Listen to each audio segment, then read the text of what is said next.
And good evening, everyone. Sam Walker, WOBX Weather Center on this Wednesday evening. The rain has started arriving here in northeastern North Carolina from Idalia. As you saw at the beginning of our video here, that's radar from Morehead City. In fact, we'll go back to that right now, and you can see that light rain, and it's really just almost a gentle shower over much of the area. Although there's some dry patches, Hatteras Island, from about Avon up to Oregon Inlet in a little bit of a dry slot right now.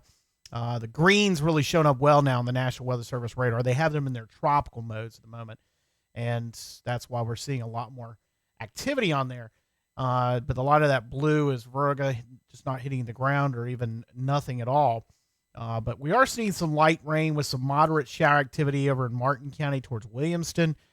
But the real heavy rain is starting to make its way into area from Morehead City over to Newbern, Kinston, and Goldsboro. Really some heavy rain right there in Benson and the I-40, I-95 interchange. And quite a bit of heavy activity down south towards Jacksonville, in Wilmington, and off to the west there, as you get down closer to the center of where Idalia is. So multiple things to talk about this evening. We are under a tornado watch now for all of eastern North Carolina. Well, I say all of it. It is an area from where we are up on the Outer Banks in Dare County all the way down to the South Carolina border is under a tornado watch now until 4 a.m. Dare County is the only county, Dare and Hyde County is the only counties in our coverage area that are currently in the tornado watch until 4 a.m. Of course, this video being recorded just after 8:30, posting it at 9 o'clock. So those of you catching this before you head off to bed, make sure you've got multiple ways to get warnings, a device that will wake you up, specifically a weather radio. That's the best way to do it. I've got one right here in the studio. I can hear it throughout the house when it goes off. Heard it when when the tropical storm watch was issued this morning, and then the warning was issued this morning, that is. So it's nice to have that. The tornado watch is actually going off, and I walked in the house a little while ago. But you can hear that. That is the best way to get alerts, is a NOAA weather radio. I'll pull it up here, but then it's going to get all my wiring messed up. So, but the Midlands, they sell them at Ace. They sell them at all the stores around here. It's a good one to have. Anyway, make sure you've got a device that can keep you alerted overnight, because we do have that threat of some isolated tornadoes with the cells, and from the rain bands are going to be spinning up. Very typical occurrence with a landfalling tropical system.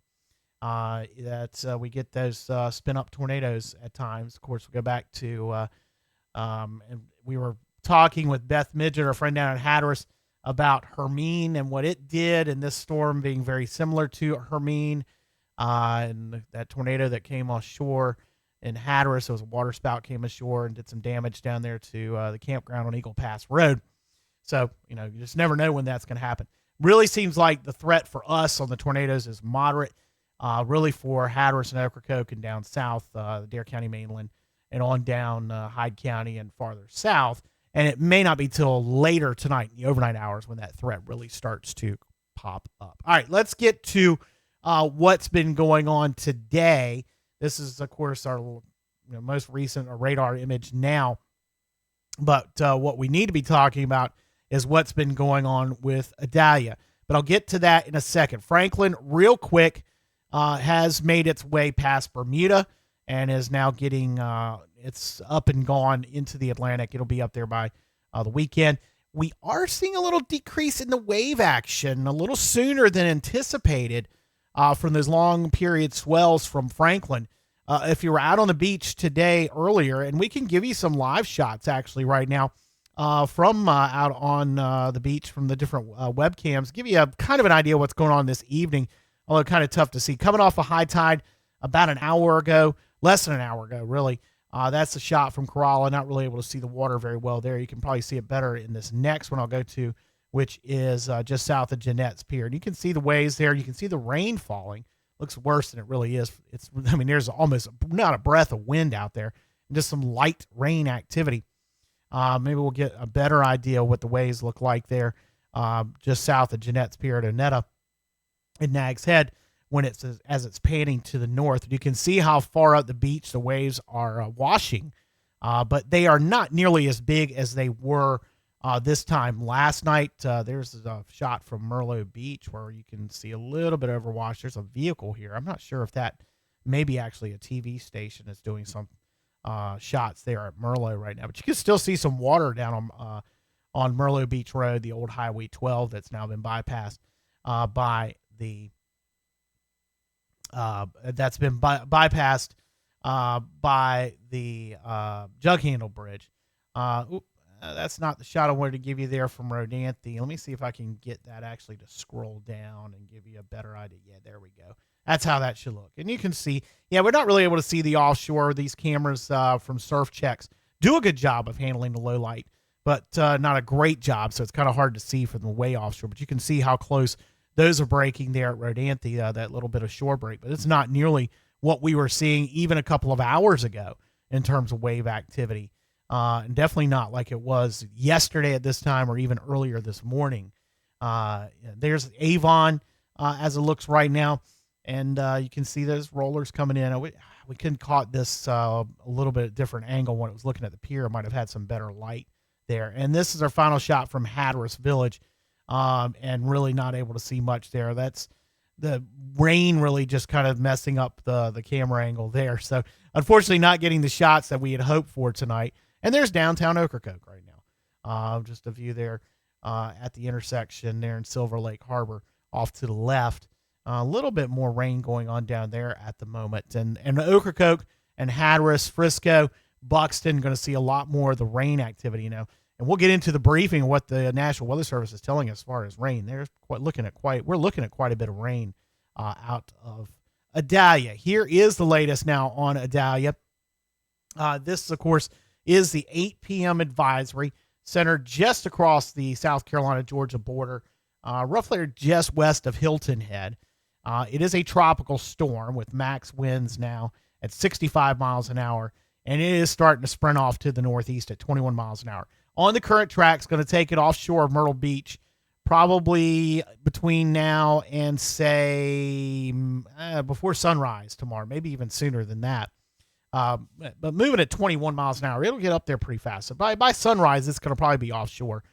It's expected to make the pass offshore, say around Wilmington and Wrightsville Beach, and then maybe staying close enough to center anyway to skim Cape Lookout before it gets out to sea. And then it just kind of meanders out there for the next couple of days before finally getting on the other side of Bermuda by Labor Day.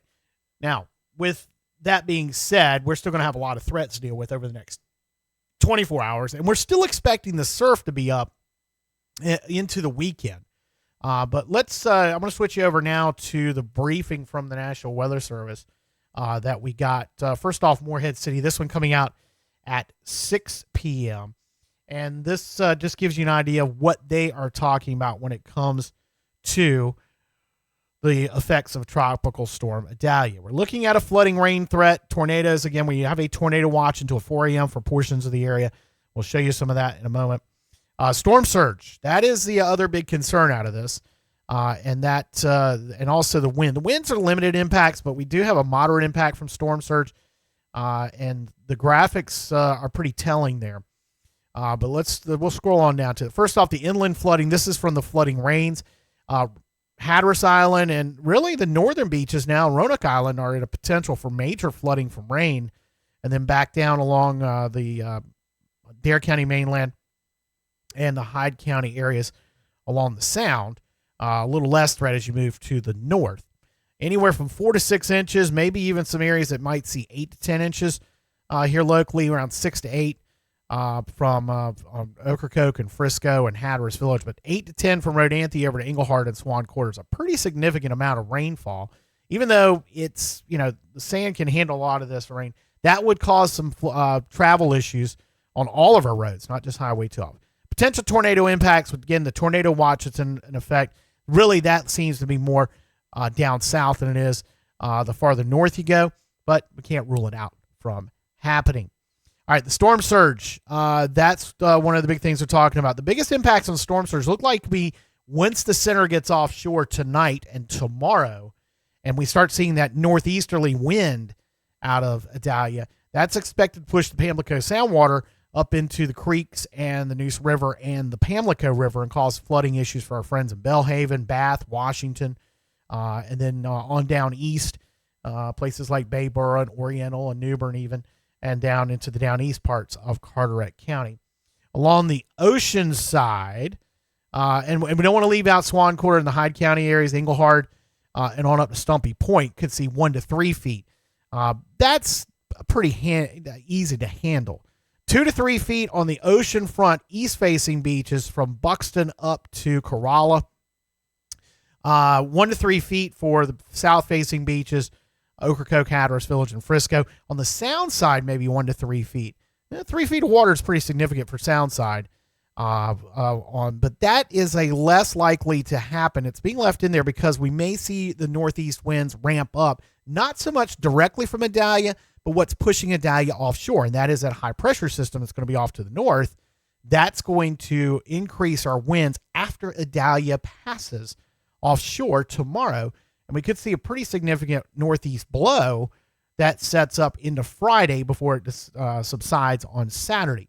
That's why we're seeing this. This peak storm surge through Friday rather than just for Thursday, because a lot of this wind impact, and we'll go back to the last graphic, that 2 to 4 feet and the 1 to 3 feet graphics on the sound side here. That's because we're going to see that northeast wind into Friday, and the winds actually pick up, be stronger than when Idalia is actually close by and has already gone offshore. That's not unusual, very nor'easterly like. So keep that in mind. This is all very similar to a nor'easter is what we're experiencing. Our wind threats, potential for winds of tropical storm force really throughout our coverage area. Once you get along the water, close to the ocean you get, the higher those winds are going to be. Max wind gusts, though, we could see some wind gusts in excess of 50 miles an hour all on the beaches, in excess of upwards near 40 for mainland areas as well. So that's what the briefing we got from the National Weather Service in Newport for Wakefield, and that covers Corolla and the areas north of the Albemarle Sound. We do have the flooding rain hazard possible. The flood watch continues for the areas north of the Albemarle Sound, and we do have a coastal flood watch for Corolla with water levels of 1 to 2 feet possible on the ocean side. But because of the dune lines we have there, that overwash potential isn't nearly as severe for Corolla as it is, say, down in Hatteras and on Pea Island. Wind gusts in excess of 40 miles an hour possible, really for Currituck, southern Currituck, Camden, and into southern Pasquotank counties, really along the Albemarle Sound. That seems to be where the highest threat of those wind gusts into 40 plus are possible, maybe upwards of 50 for Corolla tomorrow or late tonight, really in the early morning hours and then through midday on Thursday. Total rainfall amounts, you can see that swath there from Hatteras Island all the way down to down into Georgia. And the expected rain storm totals, 3 to 4 inches for Elizabeth City, maybe higher as you get into lower Currituck. Down there in the south end of Camden County as well, could see 4 to 6 out of this system. All right, so we'll go back to that radar shot because that just gives you an idea that, again, as these rains continue, and I'll refresh it, continue to make their way up, we'll start seeing the rainfall totals go up. But really, we don't have a lot of wind out there right now this evening, but things will deteriorate tomorrow. Now, what are we looking at as far as overall impacts? We've talked about what the Weather Service has told us. Really look at this as a a nor'easter. Very similar to a nor'easter, means the same ingredients as a low pressure system is what a tropical storm is. It's just a warm core instead of a cold core. But those impacts it's not going to be the house shaking type. We still have to worry about those tornadoes, that potential. Rainfall out of this thing is a much more significant threat for the inland areas and even on the beaches. We're going to get a lot of rain out of this, it looks like. A lot more than we would out of a nor'easter. The winds, again, it's not going to be rattling the house all that much. It might shake the house, at times for the beachfront, for the ocean front. The overwash potential is what we're really worried about. And again, as I've talked about over the last couple of days, you've got the long period swell, those big swells we got off of Hurricane Franklin. We're going to throw in now what's Idalia is going to generate. Then we're going to get the northeast wind as Idalia moves offshore, and the low pressure, the difference in between the low pressure just south of us and the high pressure to the north of us, we're going to be caught in the middle of that. And that's where we're going to see the winds pick up out of the northeast at times. And that's going to push that water up against against both the beaches and also push it up against the sound side down south.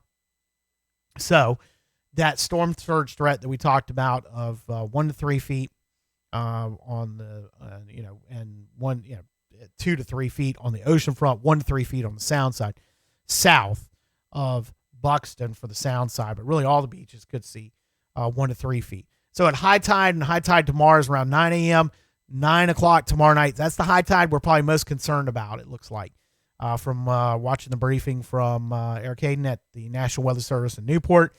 Tomorrow night's high tide is going to be when it's the worst. Of course, we have the full moon going on right now. That's helping boost these tides with the king tide. And that's why we're seeing the water up to the dunes. Just pretty much all the beaches for the last couple of days is because we have the higher than normal tides going on.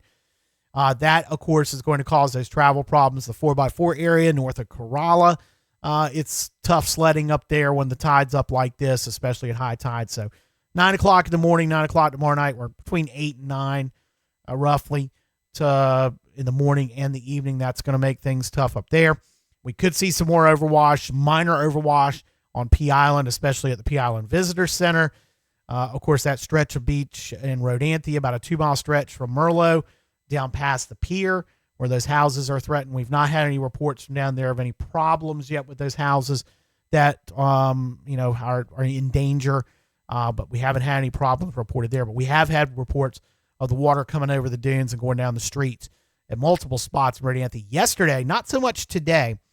And then the Sandy Bay area between Frisco and Hatteras, that's a trouble spot, and the north end of Ocracoke. Although from what Donnie Shoemate at Hyde County Public Information told us, they haven't seen much of a problem yet with this system or what's been going on the last couple of days in the north end of Ocracoke Island.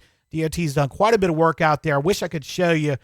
We finally got some feeds back from the NCDOT cameras there, but it's too dark to be able to see anything. They don't have low light cameras there, so we're not able to see it tonight. So tomorrow morning, first thing, we're going to get a peek at that and see how it looks. Hopefully those cameras will be functioning again tomorrow morning, and we can get a look at those.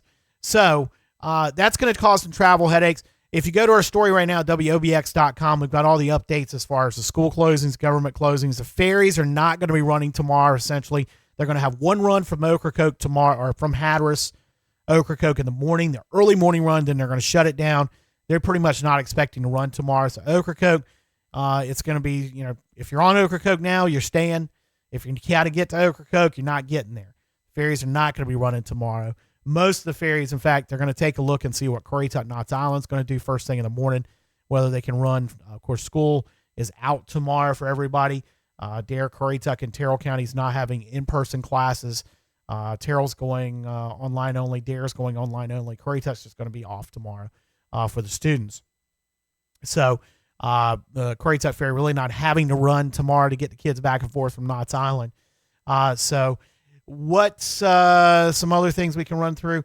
Again, if you're wondering what we're going to be dealing with, we're going to be dealing with just kind of a nor'easter, some extended, summertime thunderstorm activity with the heavy rainfall at times, scattered heavy rainfall, going to cause some ponding on the road. So slow it down, take your time, think about your destination. If you don't have to travel tomorrow, don't, stay home. If you have to, just take your time and be careful out there and know that you might run into some standing water some places. Some gusty winds. It's been dry enough up in our end of the state that we really aren't worried right at the moment about trees falling from the winds and the rain. But if we get a lot of rain over the next day or so and those winds stay up into Friday, then that might be a consideration as well. So we'll keep you up to date with everything going on at WOBX.com. But just a quick summary on the advisories that we have up at this time. We have, of course, the tropical storm warning continues for the entire North Carolina coast. A tornado watch, that is in effect until 4 a.m. for Dare and Hyde counties and areas to the south. Coastal flood warning, that's up for the oceanside areas from Duck to Hatterisville, or Duck to Ocracoke, and also on the sound side areas as well. Storm surge watch for the Hyde County mainland, Beaufort County, and down east Carteret County. Expect that to go to a storm surge warning tomorrow, maybe even with the 11 p.m. advisory, but I think they'll probably wait till the 5 a.m. to make that a warning. And there's a coastal flood watch in effect for the Currituck Outer Banks ocean side. That's really because water's going to get up to the dunes, but we're not expecting it to breach those dunes. Maybe some of those weekend ones, but there's not really a lot of spots where it goes over the dunes and into places like Crawl. That's not a concern. High surf advisory, that's going to continue at least through Saturday because of the breaking waves of 8 to 11 feet in the surf zone. And the rain flood watch, as we talked about, that's in effect for all of eastern North Carolina due to the possibility of excessive rainfall from Idalia. All the latest, WOBX.com. We'll keep you up to date there. We'll keep you up to date right here. We're going to do some live videos on Thursday. We're planning on doing that around midday. Stay tuned with that. We'll be on the WOBX News Facebook page. And we'll send it out on all of our other social media channels and links you can find. It's shooting around, I'd say, noontime, lunchtime tomorrow. We'll do some live video. And tomorrow night as well, really when things are supposed to be at their peak. Tomorrow evening, we'll be doing some live video as well. That's the plan anyway. And, of course, those are kind of flexible because of the situation that we're seeing with Idalia. All right? So that's the latest here. Have a great night, everybody. Of course, again, all the latest at WOBX.com. We'll see you again next time.